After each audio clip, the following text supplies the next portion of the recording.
Okay, everybody, welcome to the Laser Sports Academy. I'm Bootza and I'm here with Runt. Yep. And we are in Fort Wayne in the United States and we're playing the US Nationals. And we've just arrived. We've played our first day of games. We've played training and did Lord of the Rings today.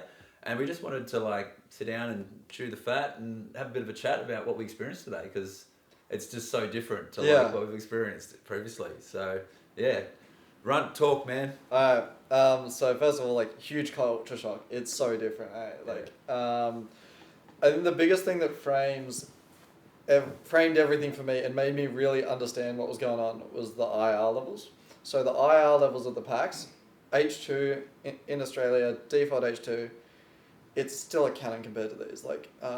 Genuinely, they make it so the packs, if someone's about 10 meters away, you can't reliably hit them even if you have a full sensor. So they turn it down so low that if you miss the sensor and it's here by this much, it's not going to hit at all. So there's no shooting past someone to hit. There's no anything like that. You have to genuinely hit them dead on. Yeah. And generally at close range too. Yeah. Sometimes you could even walk to the other side of the law ring, and apparently the locals say you'll sometimes have shots reg worse because you're far enough away in a law ring. Yeah. And then they combine that with a 60 millisecond, what do they call it? Trigger delay. Trigger delay, which is a long trigger delay, which means if you're deactivated, to get back up against a live player is really difficult. So it means you really have to work. If you expect to miss a few shots, and when you do, if you get tagged, you then have to work your ass off to get back up again. So I feel like physically I'd put a fair bit of kilojoules in the arena today. It's such a more active event because to get up you need to fully dodge, you need to be drop shotting, you need to be doing everything. A lot of the time, you'll miss a shot on someone because the IR's low, and then they'll miss a shot on you, and you're constantly trying to dodge out of a stun, then they're up, and then the other player's up, and you're working so hard. Yeah. And this is mostly in the maze that we're discussing at the moment. So it's such an active game. They often don't move fast in the arena because there's not that much reason to. The distances covered are all pretty small, so you can make it up in a second anyway. And the other thing we found is whenever we were playing fast, we'd just miss all our shots. Again, everything we're seeing on the cams, going what the hell is that about? Why are they playing so slow? Why can they not kill each other? All these questions were just answered for me by the IR being so low. So essentially today we did 3 hours of training, which for us, all the Australians would probably know that's a small amount of training for us. So we tried to pack in as much as we could. What did we do? We started off with just an hour of just walking around to each of the bases, and just doing our best to try and crack the doors and stuff. What can we say about the bases? What have we learned about the bases so far, man? So to be specific, that's AVD we were doing. 2A, 3D. Bases, those anchors look so strong. Those anchor positions in red and blue look so insanely strong. But again, your IR is so weak. People are just running at you. If you don't hit them perfect, you just die. So you see all these people and it's why aren't they just flipping back and forth going insane like we do on Green Tea and Hobart? It's because you miss so much. So that's why people play so slow, is because it's so important to hit those shots. That's why people don't play with the L's grip much at all, is because shooting forwards is going to be the best way to hit those shots really well. So we did a bit of that, and then we progressed into some team games against some other teams, and we did pretty well. Clearly our our strength is going to be our movement in the arena. That's the way we play in Australia. We move through the arena, we float a lot. That was working quite well for us. But what we got completely unravelled in one game when one of the home teams got inside blue base, which is the base in the middle of the arena, and we just could not get back into it. It was our base. And they just completely held us out. And we learnt just how strong they're going to be inside their own arena, based upon how the bases are set up. And again, this was what team was it? Valhalla. They're seeded 8th or 6th or something.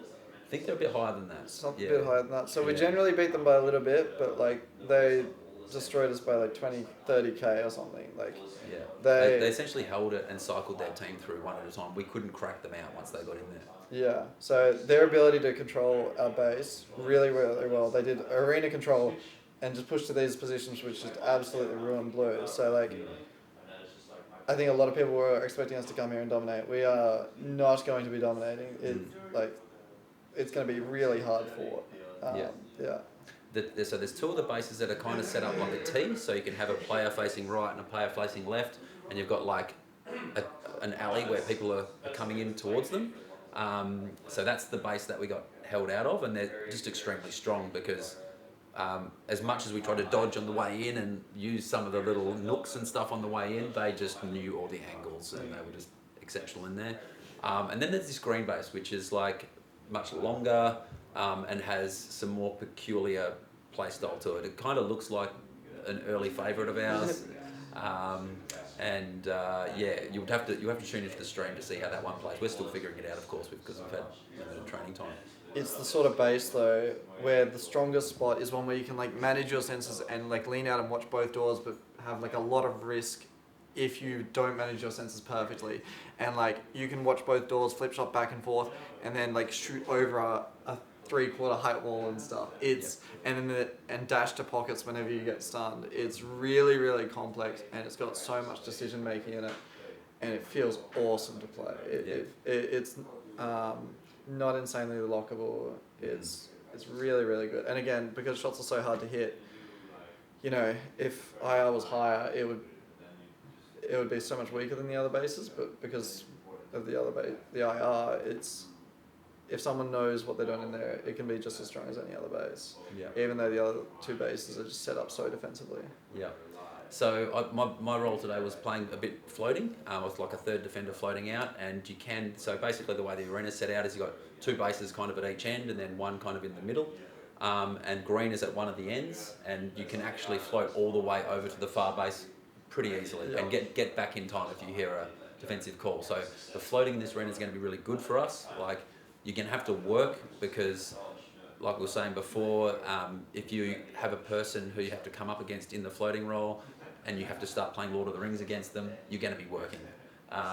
If there's a player that is posted up on a position, you're going to have to work to get to our position like you would in any normal floating role. So feel like it's going to, there'll be some parts of this arena that will suit us, but the base play is going to be like something that we're really going to have to keep trying to improve at throughout the comp. Yeah. How do you feel on the bases? Like, I felt like, although it was a lot harder to hit my shots, I've obviously been training H2 and my flip shots are like my main thing is being able to switch back and forth. So I still felt really good in like especially blue and red. And like green was just so fun to me. I loved it so much. It's like our Hobart blue where it's like that really complex decision making. So for me, it's like two base styles which are like, one's just like green tea and one's just like blue. So I'm thriving in these bases. Yeah, no, you were doing great. And when we were in training, you were cracking us very easily.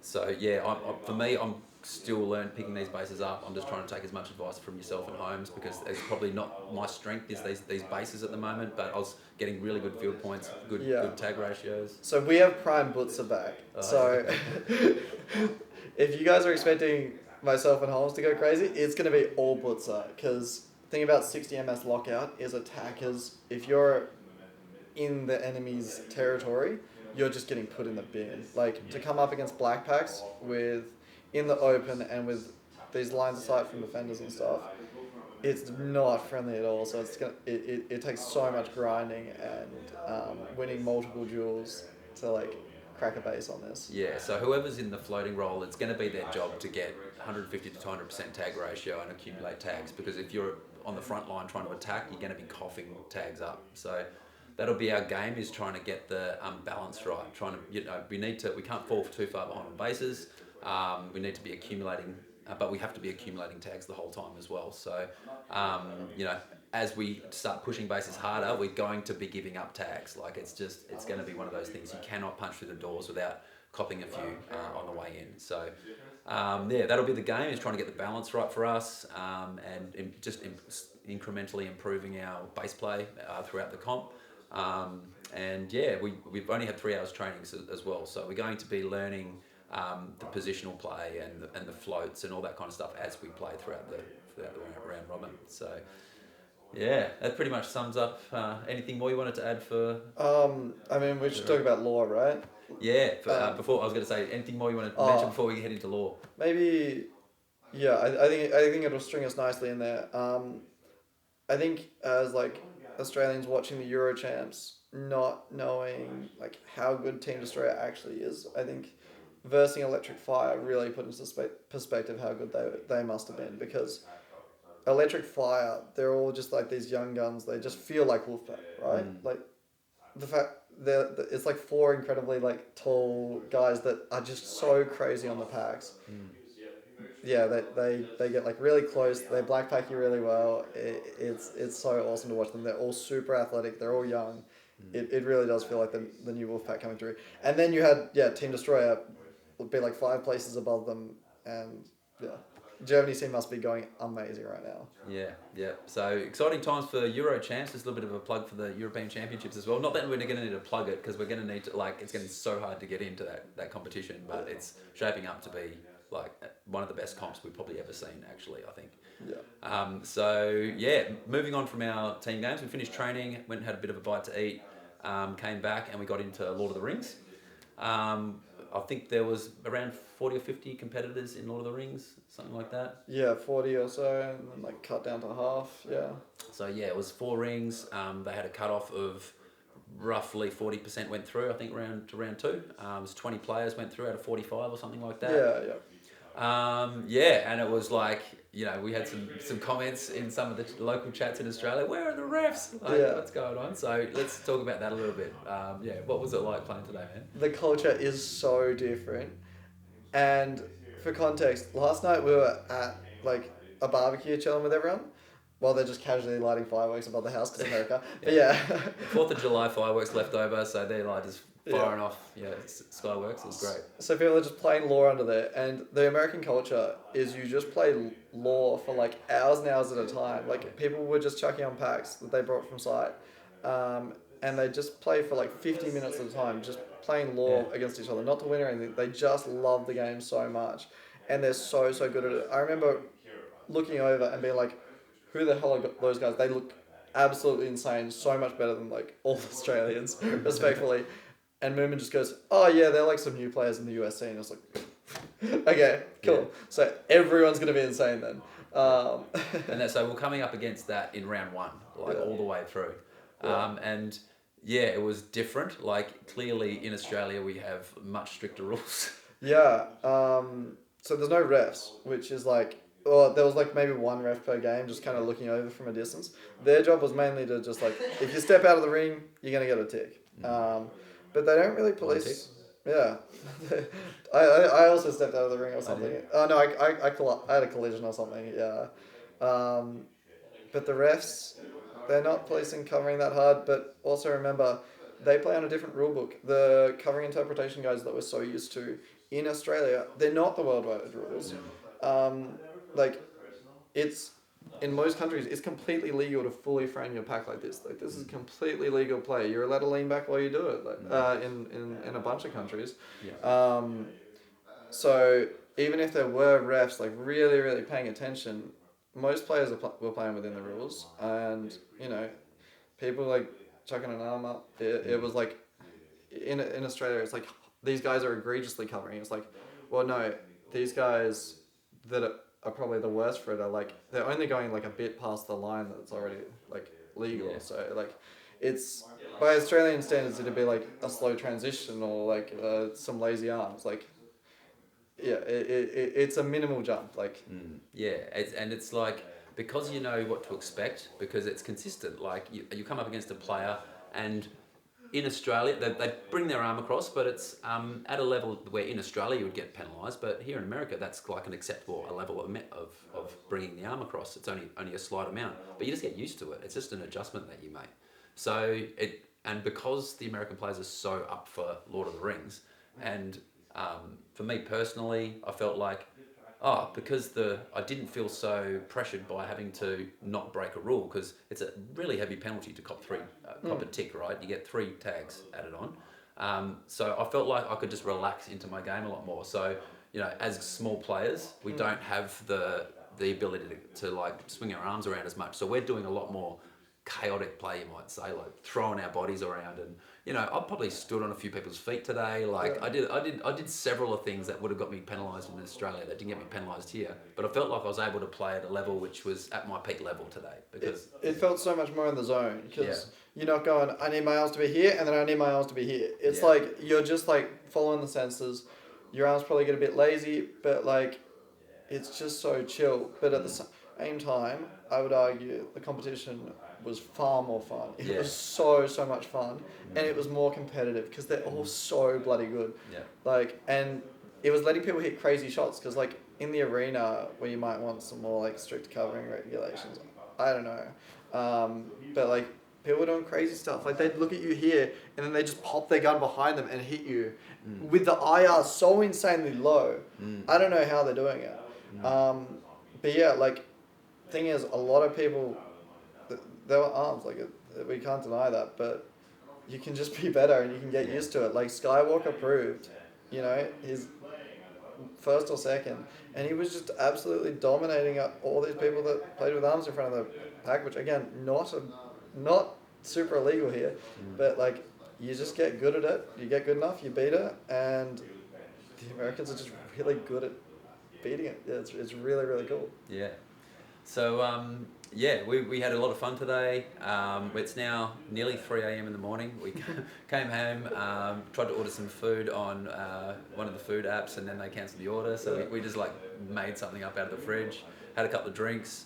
And tomorrow we have all the side events. We've got we've had a little bit of a chat about our team elim. So tomorrow we have team elim, then we have triples playing with Runt and Holmes tomorrow, and we've got solos as well tomorrow, and then we finish up around 7. Triples being just that base play event where you just 3 people, you can get each base once each. There's obviously world settings, so yeah. So what are you looking forward to most about tomorrow, mate? I love elim. I'm so keen to play proper elim again. Yeah. It's so good, and like that full 5-player elim, it's gonna be awesome.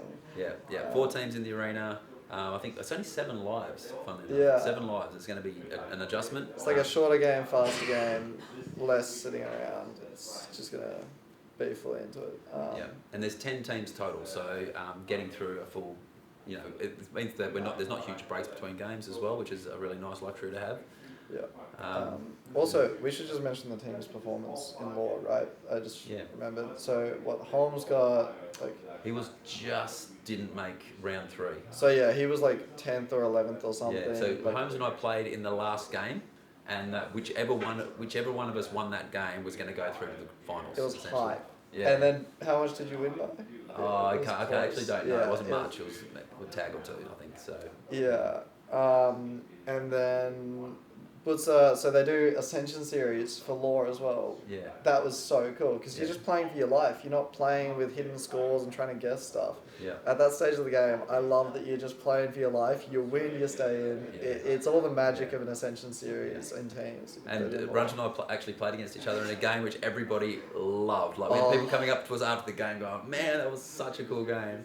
So Runt won it by a stun, and then I beat 3rd place by a tag. It was so close. It was insane. The Americans were so good. I feel like we really locked in today. I don't know. I felt like I was playing more so well, because again we were just so in that zone, and we were so able to think about our dodges and all this stuff, and like the Americans were crazy, and for us to compete, we were playing very, very well. Yeah, and Runt's got a very unique style. He plays low. A lot of the players play high. Runt was playing low this way. So I think the Americans were really enjoying watching that as well. Yeah. That somebody brought something different to the mix. Ironically enough, brought it from Leper, who used to play law here like years and years and years ago, and play against Americans. So I got that from him doing that.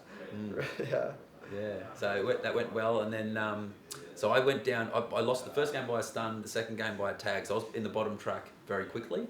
And then I got to play Slick and Snoopy in the first knockout game. I won a game, knocked the two legends out, which was after all the wins they've had over me over the years, it was good to finally get one back. But then I couldn't survive the next game. Got out in 7th. But yeah, then Brendan and Runt went on to make the grand final with Skywalker. And yeah, we haven't officially received the results yet, but I mean, I think if anybody... I was the most third you could ever get. I was just like... They were just so much better than me. Like, I genuinely, like... I was tied. Yeah, one of the packs was maybe worse than the other two, but they were just so much better. Like, Moomin was so much smarter than me. Skywalker had a million different things in his toolkit, and he was just insanely accurate. Yeah. Moomin would be like, yeah, every time you like swing your gun, it means you're gonna like have to swing your gun back the other way, so I knew to dodge that way. And like every single dodge I apparently did was telegraphed, and it's like I just couldn't come up against him. And his size doesn't change his ability to shoot me, but he was just better, so much better. And Skywalker also absolutely insane. I barely got to play him, and then when I did, I was not ready for what he had for me. And yeah, it was so much fun. Yeah, but it was very entertaining to watch. We had a lot of players stick around right to the end as well. Yeah, really good community. I think 30 out of the 40 players stuck around because they just love to watch it. And it's such a spectacle. It's such a cool event. Yeah, we should mention that as well before we finish up, just how welcoming the Fort Wayne community have been. Fort Wayne is one of the really active hubs in America. They've managed to maintain. They've got a couple of key players. Like Phoenix, who's very welcoming to new players and takes them under his wing and looks after them, and so they've nourished their local scene, and yeah, they've got a healthy local scene as a result.